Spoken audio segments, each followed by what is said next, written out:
Iran যুদ্ধ যত দীর্ঘ হচ্ছে সবকিছু ওলটপালট হয়ে যাচ্ছে ডোনাল্ড ট্রাম্পের। ডোনাল্ড ট্রাম্প যুদ্ধের শুরুতে যেমন ম্যাডম্যান থিওরি এবং ব্রিঙ্কম্যানশিপ থিওরি কাজে লাগিয়েছিল, ঠিক ঠিক সেই সমস্ত থিওরি এখন ইরানের কবজায়।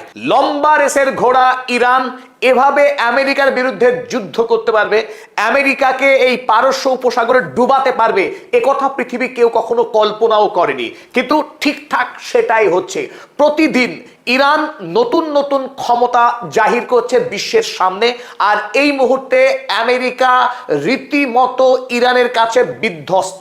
সারা পৃথিবী জানতো আমেরিকার সামরিক অস্ত্রের কোনো শেষ নেই, আমেরিকা গোটা পৃথিবীকে ধ্বংস করে দেবে বোমা মেরে, তারপরেও আমেরিকার বোমা শেষ হবে না।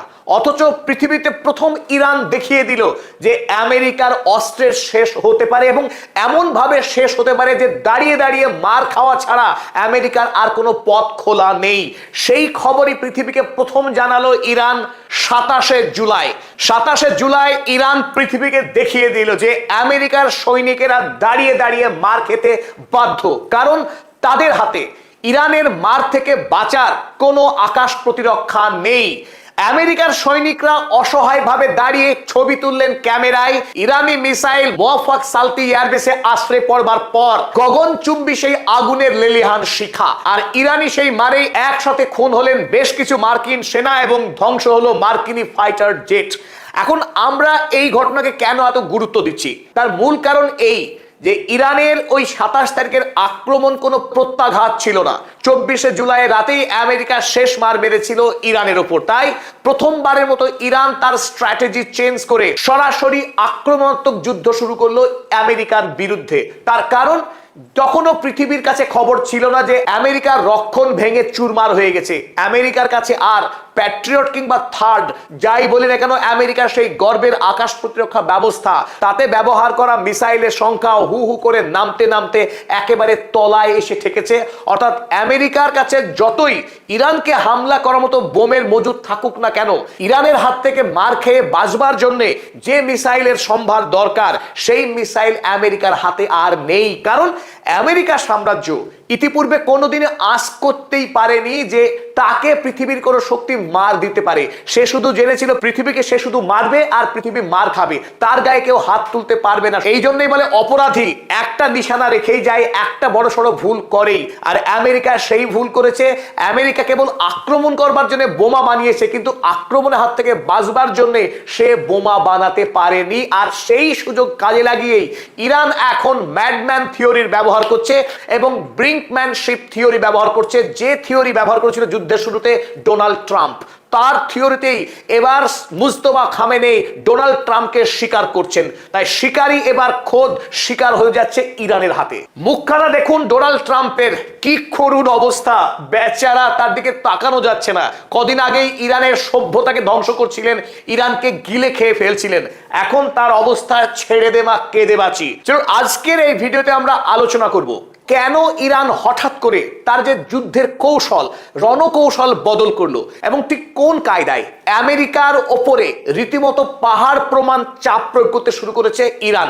যুদ্ধের সম্পূর্ণ রাশ এখন ইরানের হাতে, যা আমেরিকা কোনোদিনও কল্পনা করতে পারেনি, বিশ্ব কোনোদিন কল্পনা করতে পারেনি। আর এই ভিডিওতে আমরা আজকে ব্যাখ্যা করব ডোনাল্ড ট্রাম্পের পাগলা নীতি, যে পাগলা নীতিকে এখন সৈয়দ মুস্তফা খামেনেই ব্যবহার করছেন তার চাইতে অনেক বেশি দক্ষতার সাথে। কি এই পাগলা থিওরি এবং কেনই বা মুস্তফা খামেনেই পাগলা থিওরিকে ব্যবহার করছেন, চলুন বুঝে নিই সেই তত্ত্ব কথা। এবং এই ভিডিও শেষে এই যুদ্ধ কোন দিকে মোড় নিতে যাচ্ছে সেই বিষয়ে গুরুত্বপূর্ণ আপডেট দেবো। চলুন আমরা শুরু করি। আর সবার আগে সকলকে স্বাগত জানাচ্ছি আপনাদের বন্ধু অধ্যাপক আব্দুল হালিম। শুরু করা যাক। কথাই বলে না কখনো দিদির হাত কখনো দাদার হাত, কারোর পৌষ মাস কারোর সর্বনাশ। ডোনাল্ড ট্রাম্প এবং বেঞ্জামিন নেতানিয়াহু তারা ভেবেছিলেন ইরানে যাবে এবং 3 দিনের মধ্যে যুদ্ধ শেষ করে বিজয়ীর বেশে ফিরে যাবে পশ্চিমী দুনিয়ায়। পশ্চিমী দুনিয়া চিরকাল শাসন করেছে এশিয়া মহাদেশকে, এই রীতি চলতে থাকবে আবহমান কাল ধরে। কিন্তু সেই গল্পকে ভেঙে খান খান করে দিয়েছে ইরান। গত 3 দিন ধরে আমেরিকা নতুন করে ইরানের উপরে আক্রমণ করতে সাহস দেখায়নি, কিন্তু ইরান গত 3 দিন লাগাতার মধ্যপ্রাচ্যের বিভিন্ন মার্কিন ঘাঁটিগুলোর উপরে আক্রমণ করে এসেছে। অথচ 28শে ফেব্রুয়ারি, আজ থেকে 5 মাস আগে যে যুদ্ধ শুরু হয়েছিল, সেই যুদ্ধ এতদিন ধরে অর্থাৎ প্রায় 5 মাস ব্যাপী একটা নিয়মকেই দেখে এসেছে। সেটা কি? আমেরিকা বা ইসরায়েল আক্রমণ করেছে ইরানের উপরে, ইরান তার বদলা নিয়েছে। ইরান এতদিন ধরে বদলা নিয়ে আসছিল, কিন্তু হঠাৎ করে 5 মাস যুদ্ধ চলবার পর ইরান এতদিন ধরে খুব গভীরভাবে আমেরিকাকে পর্যবেক্ষণ করেছে, শত্রুকে পর্যবেক্ষণ করেছে, কোথায় শত্রুর শক্তি আর কোথায় শত্রুর দুর্বলতা। তাই 5 মাস ধরে ঠিক যেমন ভাবে একজন জেলে জলে বড়শি ফেলার পর মাছকে ইচ্ছা মতো খেলতে দেয়, আর মাছ যখন ক্লান্ত হয় তখন বড়শির সুতো ধরে টান মেরে তাকে তুলে নেয়, ঠিক সেইভাবে ইরান আমেরিকাকে এতদিন ধরে খেলাচ্ছিল। এরপর যখনই বুঝতে পেরেছে আমেরিকার কাছে আর বেশি অস্ত্র মজুত নেই প্রতিরক্ষার, তখনই আসল খেলা শুরু করেছে ইরান। গত 48 ঘন্টায় আমেরিকা ইরানের উপরে একটি আক্রমণও করেনি, কিন্তু ইরান আক্রমণ থেকে একটুও বিরত হয়নি। এই 48 ঘন্টা ধরেই প্রায় ধারাবাহিক পরপর নির্দিষ্ট সময়ব্যাপী মধ্যপ্রাচ্যের বিভিন্ন মার্কিন সামরিক ঘাঁটিগুলোকে লক্ষ্য করে ইরান হামলা চালিয়ে যাচ্ছে। কুয়েতের উত্তর সীমান্ত এলাকায় একটি বিল্ডিং এ মারাত্মক আক্রমণ করেছিল ইরান, সেই আক্রমণে গোটা বিল্ডিং ধ্বংস হয়ে গেছে। আক্রমণ চালিয়েছে কুয়েতের আল আহমদি গভর্নরেট স্যাটেলাইটে, আর সেই স্যাটেলাইট পুরো ভস্মীভূত হয়েছে। আক্রমণ করা হয়েছে কুয়েতের আহমদি আল জাবের এয়ারবেসে, আর এই আক্রমণে ফাইটার জেটের যে শেল্টার গুড়িয়ে দেওয়া হয়েছে মিলিটারি এবং লজিস্টিক যে সমস্ত সামগ্রী ছিল সেগুলিকে। এবং কুয়েতের উপরে এক ঝাঁক ড্রোনের হামলা চালিয়েছে আজ ইরান। তবে আরো তাৎপর্যপূর্ণ বিষয়, আমেরিকা গতকাল হলিউড সিনেমাকে নকল করে প্রথমবারের মতো একটি অভিনব কৌশল নিয়েছিল হরমুজ প্রণয় থেকে দুটি জাহাজকে বের করে আনার জন্য। একেবারে ফিল্মি কায়দা, আকাশে ফাইটার জেট উঠছে, দুটি ফাইটার জেট উঠছে, আর তার নিচে হরমুজের জলে দুটি বৃহৎ ট্যাঙ্কার, তেল ভর্তি ট্যাঙ্কার। আপনারা দেখছেন এই হরমুজকে পার করে নিয়ে যাওয়ার জন্য এই শক্তিশালী ফাইটার জেট তখন পাহারা দিচ্ছিল। তাদের মনে হয়েছিল যে ফাইটার জেটকে দেখে ইরান ভয়ে চুপসে যাবে, তারা আর এই জাহাজের উপরে কোনো আক্রমণ করবার সাহস দেখাবে না। কিন্তু সেই সমস্ত আশাকে গুড়িয়ে দিয়ে ইরান দুটি জাহাজের উপরেই সাফল্যের সঙ্গে আক্রমণ হেরেছে, এবং এই দুই জাহাজের কোনো জাহাজই আর হরমুজ পেরোতে পারেনি। আর বেগতিক দেখে যে ফাইটার জেটগুলো এসকর্ট করে আনছিল এই হরমুজের জাহাজকে, তারা ভোকাট্টা মাঠ ছেড়ে পালিয়েছে। খেলার কতটা পরিবর্তন হয়েছে নিশ্চয়ই বুঝতে পারছেন যে আমেরিকা আক্রমণ নয়, আমেরিকা চাচ্ছে কোনোভাবে যুদ্ধে টিকে থাকতে, আর তখন তেড়ে ফুড়ে খেলছে ইরান যে খেলা তো এবার শুরু হয়েছে, যুদ্ধ যদি করার থাকে যুদ্ধ করো, আমরা যুদ্ধতে আর ভয় পাই না। চলুন এবার দেখি আমরা সেই ম্যাডম্যান থিওরি, অর্থাৎ পাগলার যুদ্ধনীতি। কেমন যুদ্ধনীতি? আমরা এই ম্যাডম্যান থিওরির দুটো বৈশিষ্ট্য দেখতে পাই। প্রথমটা হলো আনপ্রেডিক্টেবিলিটি, অর্থাৎ পূর্ব থেকে অনুমান করতে না পারা। ডোনাল্ড ট্রাম্প এতটাই হঠকারী, পূর্ব থেকে তার সম্পর্কে কোনো ভবিষ্যৎবাণী চলে না, এই কথাই কিন্তু আমাদের সকলের মনের মধ্যে ঘোরাফেরা করছিল। আর একটা কি, যে can do anything, Donald Trump যে কোনো কাজ করতে সক্ষম। ইরানের উপরে পারমাণবিক বোমা, হ্যাঁ তাও মেরে পারে, যে তার কাছ থেকে কিছু ভালো প্রত্যাশা করা যায় না। তিনি একজন অপ্রত্যাশিত ব্যক্তি, আশ্চর্যজনক কাজ ঘটানোর জন্যই তার জন্ম হয়েছে পৃথিবীতে। আসলে ডোনাল্ড ট্রাম্প এই থিওরি হায়ার করেছিলেন আমেরিকারই সাবেক একজন রাষ্ট্রপতি, যার নাম ছিল রিচার্ড নিক্সন। এই রিচার্ড নিক্সনের থিওরি ইরান যুদ্ধে প্রথম ব্যবহার করছিলেন ডোনাল্ড ট্রাম্প, ইরানকে এই যুদ্ধে পরাস্ত করতে এবং গোটা পৃথিবীকে ভয় ধরিয়ে দিতে। সদ্য ভেনেজুয়েলার রাষ্ট্রপতি মাদুরোকে তিনি বন্দি করে খাঁচায় রেখেছিলেন আমেরিকায়, এবং একই ঘটনা ইরানেও তিনি রিহার্স করতে চাইছিলেন। তিনি গোটা পৃথিবীকে ভয় দেখাচ্ছিলেন যে তোমরা জানো না আমি কি করতে পারি, যে কোনো অসম্ভবকে আমি সম্ভব করে ফেলতে পারি, কানাডাকে আমি আমার দেশের 51তম রাজ্য বানিয়ে ফেলতে পারি, আমি গ্রিনল্যান্ডকে গিলে খেয়ে ফেলতে পারি, এমনকি ইংল্যান্ডের কাছ থেকে আস্ত চাগজ দ্বীপও কেড়ে নিতে পারি। সেই ডোনাল্ড ট্রাম্পকে দেখবার পর সত্যি পৃথিবীর অনেক মানুষই এমন ভাবতে শুরু করেছিল ইরান যুদ্ধে ইরানের কপালে খুব ভালো কিছু নেই, কারণ বেঞ্জামিন নেতানিয়াহুর মতো জায়নবাদী সন্ত্রাসী নেতা, এদিকে ডোনাল্ড ট্রাম্প, আমেরিকার সীমাহীন শক্তি, সব মিলিয়ে ইরানের কপাল একেবারে পোড়া। কিন্তু সেই ইরান মুখ বন্ধ করে লড়াই করে গেছে আমেরিকার বিরুদ্ধে, আর আজ কপালে আগুন দিয়েছে ডোনাল্ড ট্রাম্পের। এমন ভাবে ইরান, সারা পৃথিবী এখন বাকরুদ্ধ। ম্যাডম্যান থিওরির ব্যবহারকে যে এইভাবে রিভার্স করা যায় সেটা সত্যিই পৃথিবী প্রস্তুত ছিল না বুঝতে বা দেখতে। আসল ব্যাপারটা কি ঘটেছে ঘটনাটা এইরকম যে ইরান এতদিন ধরে একটি শত্রুর সঙ্গে লড়াই করে আসছে প্রায় অর্ধ শতাব্দী কাল। তাই আমেরিকা সম্পর্কে পুঙ্খানুপুঙ্খ তথ্য পৃথিবীর কোনো দেশ যদি জানে তার নাম অবশ্যই ইরান। তাই ইরান যুদ্ধ লড়তেই এই খবর আগেই ক্র্যাক করে ফেলে যে আমেরিকার হাড়িতে আর কর্পু বেশি পড়ে নেই। তাই আমেরিকা যতই তর্জন গর্জন করুক, ভেতরে কিন্তু অত্যন্ত দুর্বল হয়ে আসছে ক্রমশ আমেরিকা। দেখুন, আমেরিকার কাছে যে প্যাট্রিয়ট সিস্টেম, তার তৈরি অন্যতম শক্তিশালী আকাশ প্রতিরক্ষা ব্যবস্থা, যুদ্ধ শুরু করবার আগে তার কাছে স্টক ছিল 2330 মতো। সেই 2330টা প্যাট্রিয়ট যখন 40 দিনের যুদ্ধ সমাপ্ত হলো, সেই সময় এসে দাঁড়ালো মাত্র 1030। তার মানে 1000-এর অধিক খরচ হয়ে গেছে 40 দিনের যুদ্ধে। যেটুকু পড়েছিল তার কাছে, সেই অংশ থেকে এই কয়দিনের যুদ্ধে যখন 27শে জুলাই গিয়ে এসে দাঁড়ালো মাত্র 759 থেকে 827-এর মধ্যে। সেটা শুধু মধ্যপ্রাচ্য নয়, আমেরিকায় যে 800টি সামরিক ঘাঁটি রয়েছে, এমনকি আমেরিকার নিজস্ব দেশ রয়েছে, সব মিলিয়ে তার কাছে মাত্র পড়ে রইল এই 800 মতো প্যাট্রিয়ট আকাশ প্রতিরক্ষা ব্যবস্থা। অন্যদিকে থার্ড আকাশ প্রতিরক্ষা ব্যবস্থা যে মিসাইল, সেই মিসাইল ছিল মাত্র 452টা যুদ্ধ শুরুর আগে। 40 দিনের যুদ্ধ করবার পর খরচ হয়ে গিয়ে মাত্র 232টার মতো পড়েছিল। তারপরে কিছু থার্ড মিসাইল বানানোর পর এই মুহূর্তে যেটা বাজারে খবর, তার কাছে রয়েছে মাত্র 234 থেকে 278টার মতো এই মিসাইল ব্যবস্থা। তাদের যদি এই মিসাইল সবটাই মধ্যপ্রাচ্যে ইরানের বিরুদ্ধে খরচ করে ফেলে, তাহলে আমেরিকা যুক্তরাষ্ট্র, পৃথিবীর মধ্যে সব থেকে ধনী, সব থেকে শক্তিশালী রাষ্ট্র, এবার অরক্ষিত হয়ে পড়বে।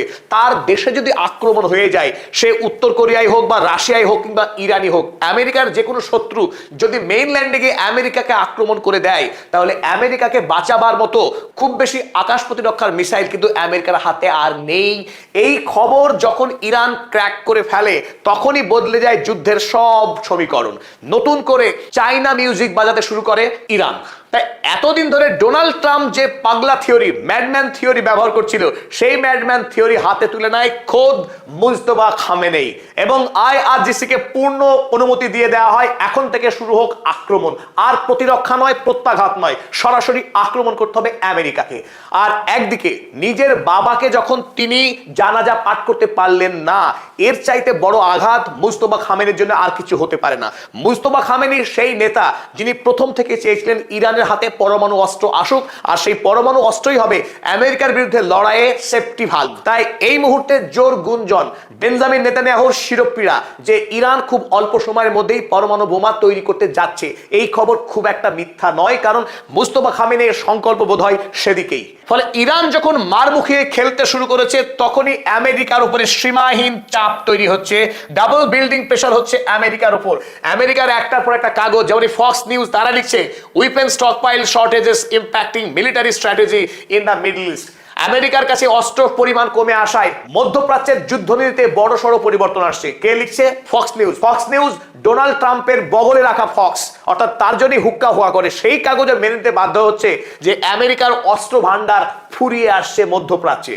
চলুন, যে প্রশ্ন সবচেয়ে দামি, যে আমেরিকার কাছে প্রতিরক্ষার মিসাইল ফুরিয়ে এলেও আমেরিকার আক্রমণ করবার জন্য যে বোমা দরকার, সেই বোমাতে তো কোনো ঘাটতি পড়েনি। তার কাছে তো প্রচুর পরিমাণে স্টক রয়েছে বোমার, এবং চাইলে আমেরিকা এখনো ইরানের যে ইলেকট্রিসিটি, ইরানের যে খনিজ তেল বা গ্যাস ভান্ডার, সেগুলোকে আক্রমণ করবার পর্যাপ্ত ক্ষমতা রয়েছে আমেরিকার। তৎসত্ত্বেও এই সকল কিছু জানার পরেও ইরান কেন এবং কোন সাহসে আমেরিকাকে আক্রমণ করবার সাহস দেখাচ্ছে? যদিও আমেরিকা গত 2 দিনে কোনো আক্রমণ করেনি ইরানের উপর, কিন্তু যে কোনো সময়ে বড় সড়ো আক্রমণ চালাতে পারে আমেরিকা ইরানের উপরে। এই বিষয়ে ইরানও নিশ্চিত। ইরান খুব ভালো করেই জানে যে আমেরিকাকে এত সহজে পরাস্ত করা যাবে না, তারা পাল্টা মারাত্মক মার ইরানকে দেওয়ার চেষ্টা করবে। তৎসত্ত্বেও ইরান কেন এত বড় রিস্ক নিচ্ছে, চলুন আমরা সেটা দেখি। প্রথম কথা, যে শাহাদাত is the highest kind of sacrifice for God, for Almighty Allah. ইরানের সাধারণ মানুষ মৃত্যুতে কোনো ভয় পায় না। এই যুদ্ধে ইতিমধ্যে ইরানের 3500-এরও বেশি মানুষ মারা গিয়েছেন, কিন্তু কোনো পরিবার তার জন্য ব্যথিত নয়, বরং গর্বিত। ইরানকে আমেরিকার বিরুদ্ধে লড়াইয়ে বিজয়ী করাই ইরানবাসীর একমাত্র স্বপ্ন। তাই কোটি কোটি মানুষ এখনো রাস্তায় বেরিয়ে আমেরিকার বিরুদ্ধে পতাকা হাতে স্লোগান দিতে দেখা যায়। ইরানের মানুষের এটাই গর্ব যে তারা আমেরিকার বিরুদ্ধে লড়াই করছে। যখন গোটা পৃথিবী আমেরিকার ভয়ে ভীত, তারা গর্তে লুকিয়ে থাকছে, তখন ইরানের মানুষ আমেরিকার বিরুদ্ধে লড়াই করে। এইখানেই ইরানের মানুষের বীরত্ব। সুতরাং ইরানের শক্তি কোথায়? মিলিটারি যদি প্রশ্ন বলা হয়, যে ইরানের সৈনিক, ইরানের সাধারণ মানুষ, এমনকি নারী বা শিশু, কেউই মরতে ভয় পায় না যুদ্ধ করে আমেরিকার বিরুদ্ধে। ঠিক সেই জায়গাটায় আমেরিকার দুর্বলতা কোথায়? আমেরিকার দুর্বলতা এই যে জিরো রেজিস্ট্যান্স ফর ক্যাজুয়ালিটি। আমেরিকার যে সমস্ত সেনা যারা মোটা অঙ্কের বেতন পায় এবং বড়সড় রাষ্ট্রীয় সুবিধা পায়, সেই সমস্ত সৈনিকেরাও ইরানের বিরুদ্ধে লড়তে এসে যদি মারা যায়, যদি যুদ্ধে আমেরিকার সৈনিকের মৃত্যুর সংখ্যা 1000 স্পর্শ করে তাহলেই আমেরিকায় ডোনাল্ড ট্রাম্পের বিরুদ্ধে রাষ্ট্রীয় বিদ্রোহ হয়ে যাবে। ডোনাল্ড ট্রাম্প সেই বিদ্রোহের হাত থেকে বাঁচতে পারবেন না। তাই এইখানে ইরানকে পরাস্ত করা আমেরিকার পক্ষে কোনোভাবেই সম্ভব না। এই যুদ্ধে ইরানে যদি 3 লাখ মানুষ মৃত্যু হয় তবুও ইরানে জয় হবে, আমেরিকার পরাজয় হবে। তাই এই মুহূর্তে ইরান খুব ভালো করেই যেহেতু জানে যে আমেরিকার কাছে রক্ষণ শেষ, সে মারলে মারকে প্রতিরোধ করতে পারবে না। অতএব ইরান যদি আক্রমণ করে প্রতি আক্রমণই আমেরিকার ক্ষতি হবে, হয় আর্থিক ক্ষতি কিংবা সেনার মৃত্যু। সেনার মৃত্যুর হাত থেকে আমেরিকা বাঁচবে না। আর অপরদিকে যদি ইরানের মানুষের মৃত্যু হয় তাতে কোনো অসুবিধা নেই, কারণ দিনের শেষে ইরানের জয় আসবে। তাই যুদ্ধ যত লম্বা হবে ইরানের বিজয় তত সুনিশ্চিত হবে। অপরদিকে অর্থনৈতিক প্রশ্নেও কিন্তু একই উত্তর আসে, সেটা কি has gone through long sanction এরা নরমালাইজড ইনস্টেবিলিটি। ইরান সুদীর্ঘকাল ধরে বিগত 50 বছর ধরে অর্থনৈতিক অনিশ্চয়তার মধ্য দিয়ে দিন কাটিয়েছে। আমেরিকা এবং ইউরোপ মিলে ইরানের উপরে হাজার হাজার স্যাংশন চাপিয়ে রেখেছে তাকে পঙ্গু করে মেরে ফেলবার জন্য। ইরান মরেনি, বরং সেই বাধার মধ্যেই ইরান আরো বেশি শক্তিশালী হয়েছে। তাই নতুন করে যুদ্ধে লড়তে গিয়ে তেল যদি বিদেশের বাজার বিক্রি করতে নাও পারে তাতেও খুব একটা ইরানের অর্থনীতিকে ধ্বংস করা সম্ভব নয়, এবং ইরান এই যুদ্ধের মধ্যেই তার অর্থনীতিকে বাঁচিয়ে রেখেছে, বরং আরো শক্তিশালী করেছে। আর আমেরিকা পৃথিবীতে প্রথমবারের মতো এমন একটি যুদ্ধে এসেছে যে যুদ্ধে তার দেশের অর্থনীতি পুরোপুরি বন্দী হয়ে গেছে, পুরো থমকে গেছে আমেরিকা যুক্তরাষ্ট্র। এ কোনো আফগানিস্তান নয়, কোনো ইরাক নয় যে মার্কিন সেনারা উড়ে গিয়ে সেই একটি রাষ্ট্রকে গলা টিপে খুন করবে, ব্যাস mission successful, mission impossible possible. সেই গল্প কিন্তু আর ইরানের মাটিতে খাটছে না, কারণ ইরানকে আক্রমণ করবার পরই ইরান হরমুজ প্রণালী বন্ধ করে দিয়েছে। পৃথিবীর যে জ্বালানির ব্যবসা সেই জ্বালানিকে দিয়েছে থমকে, একসঙ্গে বাবাল মান্দাব এবং হরমুজ প্রণালী বন্ধ তো করেইছে, এখন যে কোনো মুহূর্তে সুয়েজ খালকেও বন্ধ করে দেবে। তাই পৃথিবীর বাণিজ্যকে একাই ইরান কন্ট্রোল করার ক্ষমতা রাখে। ইরান কোনো মামুলি দেশ নয়। তাই ইরানকে আক্রমণ করবার পর আমেরিকার অর্থনীতি যে সীমাহীন ধাক্কার সম্মুখীন হয়েছে সেই ধাক্কা আমেরিকার পক্ষে বেশি দিন সহ্য করা সম্ভব না। তাই economic structure is fragile to global instability. বিশ্ব অর্থনীতি যখন টালমাটাল, আমেরিকার অর্থনীতি সবচাইতে বেশি ক্ষতিগ্রস্ত হচ্ছে এই যুদ্ধকালীন সময়ে।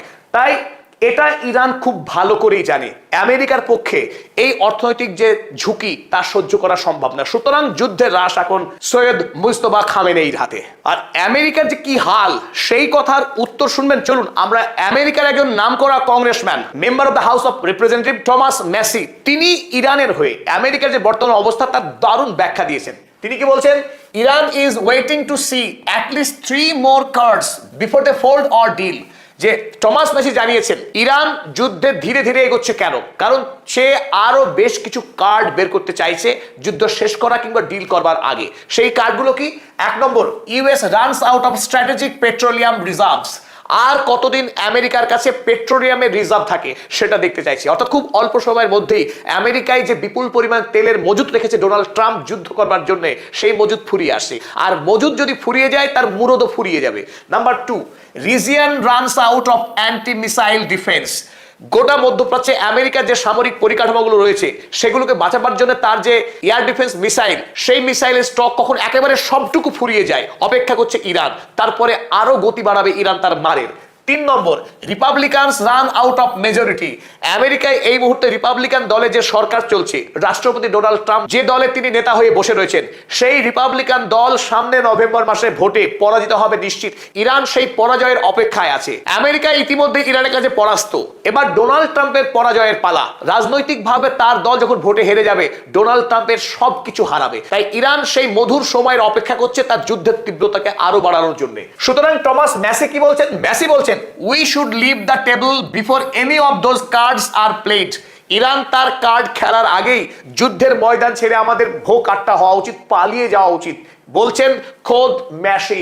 এই কথা কে বলছেন? এই কথা বলছেন টমাস ম্যাসি, যিনি বর্তমানে রিপাবলিকান দলের নেতা হিসেবে আমেরিকায় যথেষ্ট পরিচিত প্রতিবাদী মুখ হিসেবে। চলুন আমরা একেবারে ভিডিও শেষ প্রান্তে চলে এসেছি। এবার আপডেট, অর্থাৎ যুদ্ধের মোড় কোন দিকে ঘুরতে চলেছে সেই বিষয়ে কিছু গুরুত্বপূর্ণ খবরাখবর।